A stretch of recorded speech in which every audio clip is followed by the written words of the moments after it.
नमस्कार मंडळी, पुन्हा एकदा स्वागत करतो तुमचं आपल्या एका नवीन व्हिडिओमध्ये। आज मौजा आंबावडे तालुका खटाव येथे एक दुसरा एक बैल मैदान संपन्न झालं। या मैदानात रती महारथी टॉपचे नंदी आपल्याला 100% दिसणार आहेत। तसेच या मैदानाचं लाईव्ह प्रक्षेपण आहे पित्री लाईव्हवरती। गटाचे लाईव्ह लॉट्स काल रात्री काढले नव्हते, आत्ता काढत आहेत पित्री लाईव्ह या चॅनलवरती।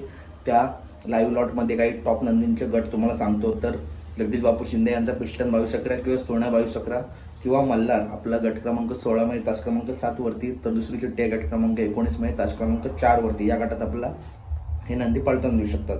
त्याच्यानंतर निनामच्या सुंदरच्या नावाने चिठ्ठी आहे गट क्रमांक 23 मध्ये तास क्रमांक 2 वरती। या गटात आपल्याला निनामचा सुंदर पळताना दिसेल। त्याच्यानंतर मित्रांनो, बावधनकरांचं लक्ष नक्की कोणत्या गटात, तर गट क्रमांक 16 मध्ये तास क्रमांक 5 वरून बावधनचं लक्ष आपला पळताना दिसेल। त्याच्यानंतर आपल्या सर्वांचा लाडका महेश धुमाळ यांचा लाडका बाकासूर नक्की कोणत्या गटात, तर गट क्रमांक 22 मध्ये तास क्रमांक 6 वरून चिठ्ठी निघाली आहे। तर या गटात आपला बाकासूर पळताना दिसू शकतो। आणि मित्रांनो, आजच्या मैदानासाठी सर्व नंदींना खूप खूप शुभेच्छा। व्हिडिओ आवडली असेल तर नक्की व्हिडिओ लाईक करा, चॅनल सबस्क्राईब करा। भेटूया पुढच्या व्हिडिओमध्ये। धन्यवाद।